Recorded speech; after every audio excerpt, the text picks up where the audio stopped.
안녕하십니까?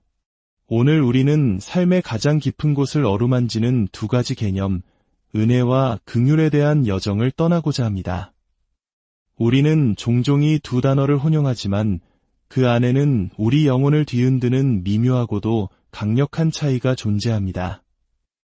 이 이야기가 여러분의 마음에 깊은 울림을 주기를 소망하며 잠시 시간을 내어 이 채널을 구독하고 좋아요를 눌러주신다면 하나님의 귀한 말씀을 더 많은 이들과 나누는 사역에 동참하시게 되는 것입니다. 여러분의 작은 손길이 누군가에게는 큰 위로와 희망이 될 수 있습니다. 주님의 이름으로 여러분 모두를 축복합니다. 우리는 매일 숨을 쉬고 노래를 부르고 고개를 숙여 기도합니다.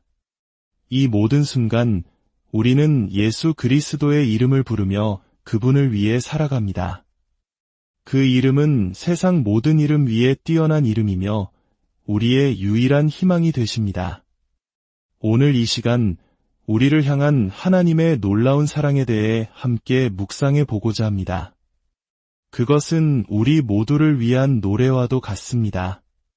세상의 가장 낮은 자로부터 가장 높은 자에 이르기까지 하나님은 우리를 있는 모습 그대로 사랑하신다는 진실.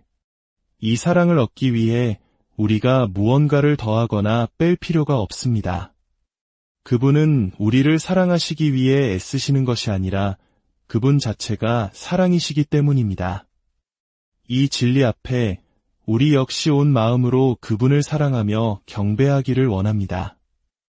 오늘 저는 여러분과 함께 성경의 한 구절을 나누며 이 여정을 시작하고 싶습니다. 구약 성경 역대상 28장에 나오는 이야기입니다.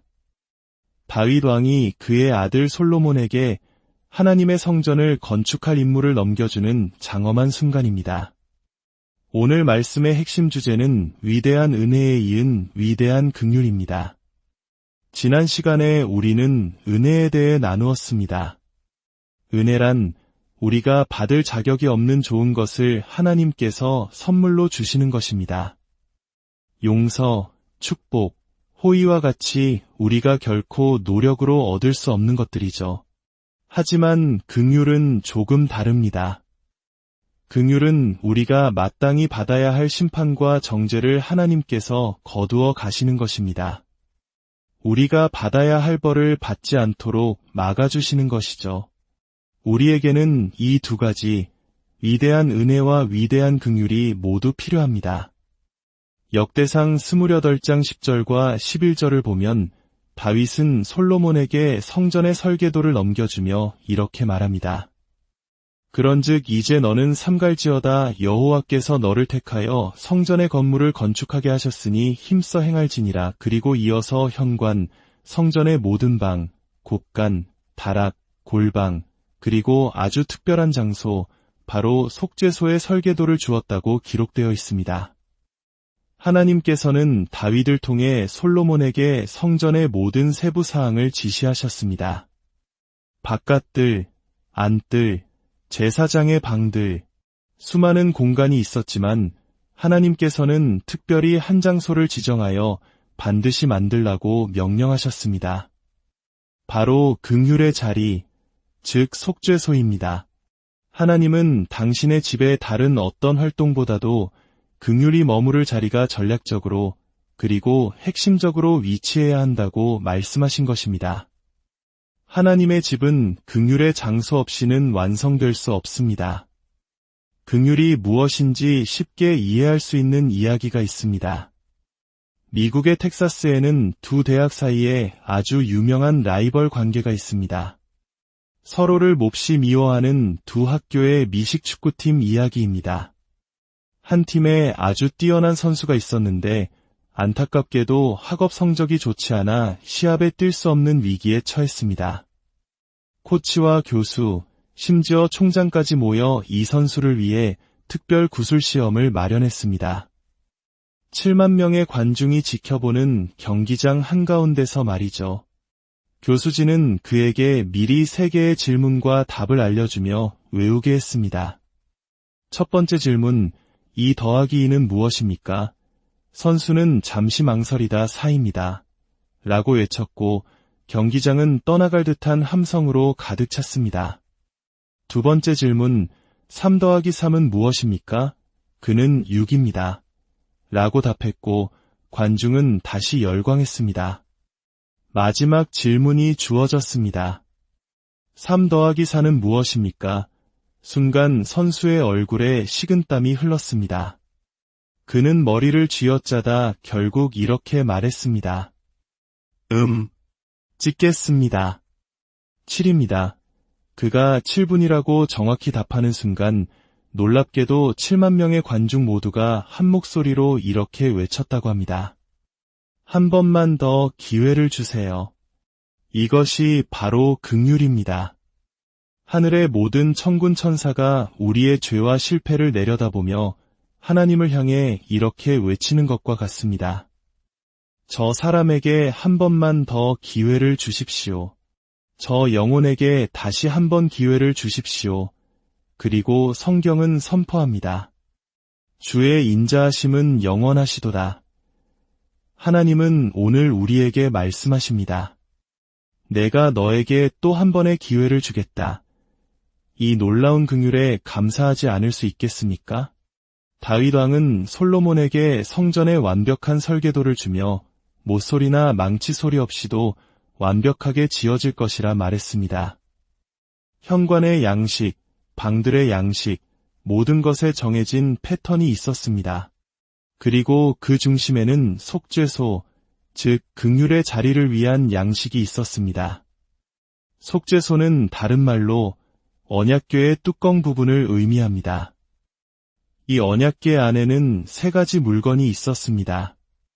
첫째는 아론의 싹난 지팡이입니다.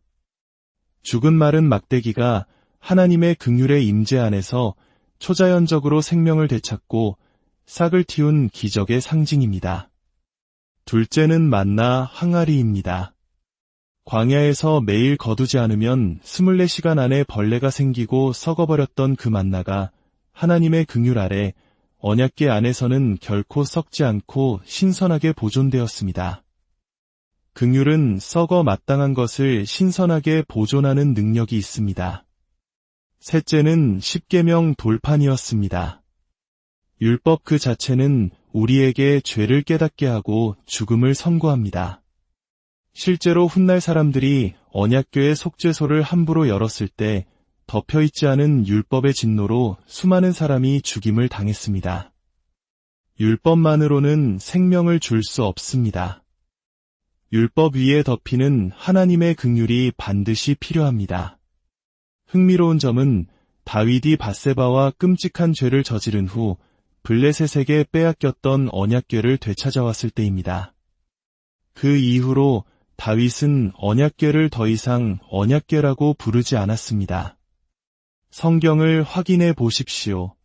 그는 실패를 경험한 후 언약궤를 언급할 때마다 한결같이 그것을 속죄소 즉 긍휼의 자리라고 불렀습니다. 왜 그랬을까요?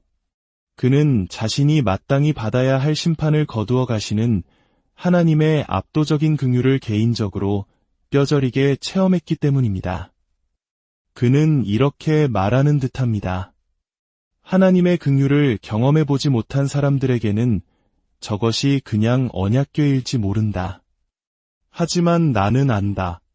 하나님은 내게 필요한 은혜를 주셨을 뿐만 아니라 내가 마땅히 받아야 했던 죽음과 심판을 거두어 가셨다. 그분은 내게 긍휼을 베푸셨다.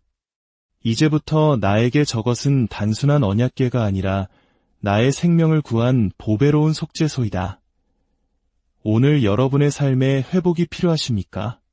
죽은 지팡이 같던 삶이 다시 살아나길 원하십니까? 그렇다면 우리에게는 긍휼의 자리가 필요합니다. 하나님의 공급하심, 만나를 경험하고 싶으십니까? 우리 교회와 가정에 긍휼의 집이 세워져야 합니다. 죽음을 가져오는 율법이 아니라 생명을 주는 말씀의 능력을 체험하고 싶으십니까? 우리 안에 반드시 긍휼의 자리를 마련해야 합니다. 예수님께서 산상수훈에서 말씀하신 팔복을 생각해 봅시다.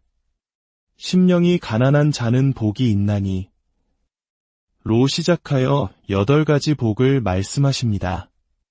애통하는 자, 온유한 자, 위에 줄이고 목마른 자, 마음이 청결한 자, 화평하게 하는 자, 의를 위하여 박해를 받는 자. 이 모든 복된 사람들의 목록 한가운데 정확히 그 중심에 무엇이 위치하는지 아십니까? 바로 이 말씀입니다. 긍휼히 여기는 자는 복이 있나니 그들이 긍휼히 여김을 받을 것이며, 예수님은 마치 이렇게 말씀하시는 것 같습니다. 내가 어떤 사역을 하든 어떤 사람을 섬기든 마음이 상한 자든 애통하는 자든 핍박받는 자든 상관없다. 내가 하는 모든 것의 중심에, 내가 설교하고 노래하고 말하는 모든 것의 한가운데에 반드시 긍휼, 긍휼, 긍휼을 두어라. 중심에 긍휼이 없다면 다른 모든 것은 의미를 잃는다.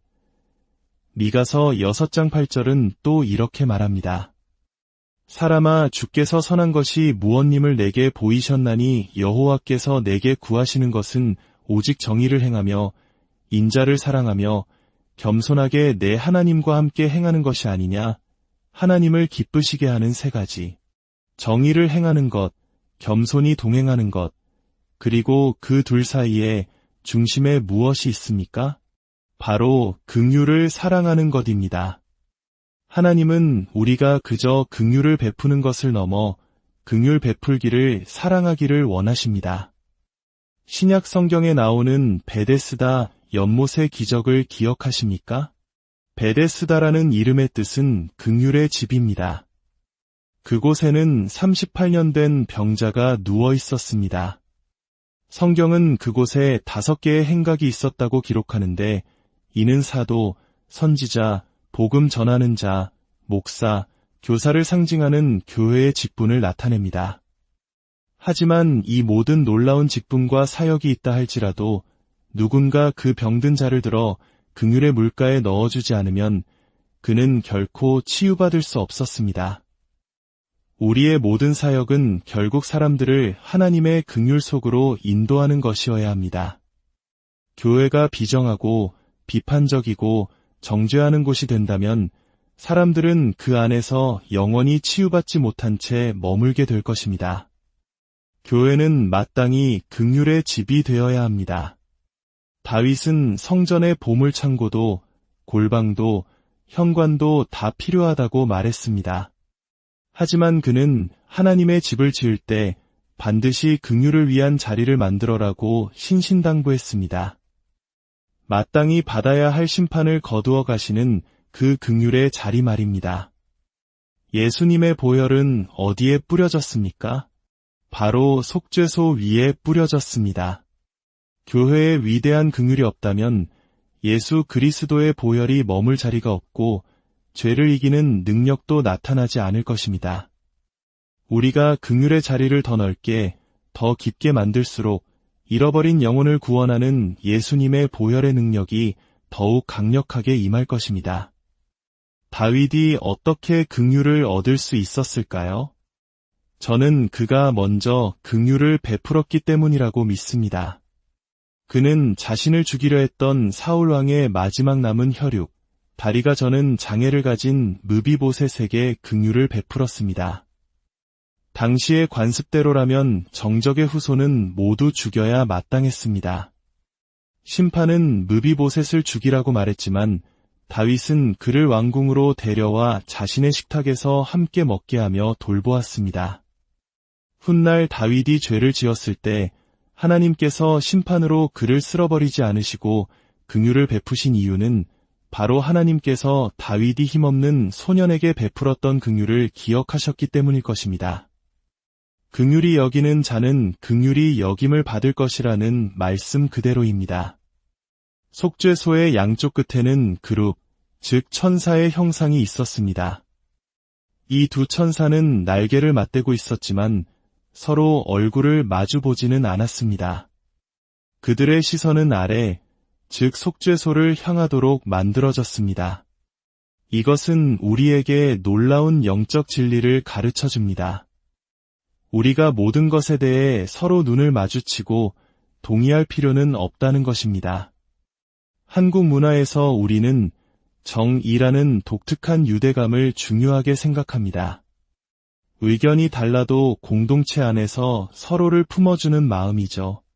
마찬가지로 우리가 서로를 예수님의 보혈과 하나님의 긍휼을 통해 바라볼 수만 있다면 우리는 생각과 방식이 달라도 하나가 될 수 있습니다. 신학적 견해가 조금 다를지라도 예배 스타일이 다를지라도 우리가 서로를 긍휼의 시선으로 바라본다면 하나님께서는 그 연합 위에 임재하시고 영광을 나타내실 것입니다. 이는 가정에도 똑같이 적용됩니다. 부부가 어떻게 모든 일에 의견이 같을 수 있겠습니까? 서로에게 상처를 주고 실망시킬 때도 있습니다. 그러나 그때마다 우리가 서로를 긍휼과 보혈의 눈으로 바라보기로 선택한다면 당신이 내게 상처를 줬지만 나는 당신을 사랑합니다. 당신에게 실망했지만 나는 당신을 용서합니다. 라고 고백한다면 그 가정은 하나님의 영광이 머무는 거룩한 처소가 될 것입니다. 미켈란젤로의 유명한 모세 조각상을 보면 모세의 머리에 뿔이 2개나 있습니다. 왜 그럴까요? 그가 참고했던 라틴어 성경 번역본이 하나님의 영광이라는 단어를 뿔이라고 오역했기 때문입니다. 단 하나의 오역이 위대한 예술가로 하여금 모세의 머리에 악마의 상징인 뿔을 그리게 한 것입니다. 이것이 바로 우리 모습일 때가 많습니다. 우리는 누군가에 대한 나쁜 소문, 왜곡된 정보를 듣고 우리 마음속으로 그 사람의 머리에 뿔을 그려 넣습니다. 그리고 그를 생각할 때마다 그 뿔 달린 이미지를 떠올리며 판단하고 정죄합니다. 그러나 하나님은 말씀하십니다. 그것은 뿔이 아니다. 그것은 나의 영광이 임할 자리이다. 우리가 긍휼 없이 멋대로 그려넣은 뿔을 제거해야 합니다. 다른 사람을 긍휼의 눈으로 바라보십시오. 그들은 악마가 아닙니다. 단지 우리의 긍휼이 부족했을 뿐입니다. 양동이에 게를 가득 잡아놓으면 뚜껑을 덮을 필요가 없다고 합니다. 왜냐하면 한 마리가 필사적으로 기어올라 양동이 밖으로 거의 다 나왔을 때 바닥에 있던 다른 개가 반드시 그 개의 다리를 붙잡아 다시 아래로 끌어내리기 때문입니다. 너만 나갈 생각 마. 나도 못 나가는데 너도 안 돼. 슬프게도 이것이 오늘날 교회의 모습일 때가 있습니다. 누군가 잘되기 시작하면 시기하고 비난하며 그를 끌어내리려는 개 같은 신자들이 있습니다. 왜 함께 기뻐해주지 못합니까? 왜 축복해주지 못합니까? 한 사람이 성공의 길을 열면 그것은 우리 모두가 따라갈 수 있는 길이 될 수 있음을 왜 깨닫지 못합니까? 혀는 세상에서 가장 좋은 것이 될 수도 가장 나쁜 것이 될 수도 있습니다. 죽고 사는 것이 혀의 힘에 달렸습니다. 우리의 혀가 사람을 살리는 긍휼의 도구가 되기를 기도해야 합니다. 비판과 정죄를 멈추고 사랑과 긍휼을 말하기를 힘써야 합니다. 어쩌면 지금 이 순간 과거의 실패와 죄책감이 마치 이집트 군대처럼 당신을 추격해오고 있을지 모릅니다. 파라오의 병거들이 당신을 다시 노예로 삼기 위해 먼지를 일으키며 달려오고 있을지 모릅니다. 그러나 주님께서 모세에게 말씀하셨습니다. 너희가 오늘 본 애굽 사람을 영원히 다시 보지 아니하리라. 그리고 홍해는 그들을 삼켜버렸습니다. 이것이 바로 긍휼입니다. 당신이 마땅히 받아야 할 심판을 거두어 가시는 하나님의 능력입니다. 예수 그리스도의 붉은 피, 홍해와 같은 그 보혈이 당신의 모든 과거를 삼켜버렸습니다. 그리고 하나님의 긍휼이 당신이 받아야 할 모든 심판을 영원히 막아주셨습니다. 은혜는 당신이 받을 자격 없는 새로운 삶을 주셨습니다. 이 집, 이 교회에는 당신을 위한 자리가 있습니다. 당신의 연약함과 실패를 위한 긍휼의 자리가 마련되어 있습니다. 그러니 주저하지 마십시오. 눈을 감고 함께 기도합시다. 하나님 아버지, 오늘 우리에게 위대한 긍휼의 의미를 깨닫게 하시니 감사합니다. 우리 마음속에 있는 판단과 정죄의 돌들을 내려놓고 그 자리에 주님의 속죄소를, 긍휼의 자리를 마련하기를 원합니다. 우리의 혀를 다스려 주셔서 비판이 아닌 격려를, 정죄가 아닌 사랑을 말하게 하옵소서. 우리 가정과 교회와 이 나라가 서로를 긍휼의 눈으로 바라보는 공동체가 되게 하여 주시옵소서. 과거의 상처와 실패가 더 이상 우리를 붙들지 못하도록 예수 그리스도의 보혈로 덮어주시고 하나님의 긍휼로 우리를 영원히 지켜주시옵소서. 이제 주님께서 여러분을 축복하시고 지키시기를 원하며 주의 얼굴을 여러분에게 비추사 은혜 베푸시기를 원하며 주께서 그 얼굴을 여러분을 향하여 드사 여러분의 삶의 위대한 은혜와 위대한 긍휼로 평강 주시기를 예수 그리스도의 이름으로 축원합니다.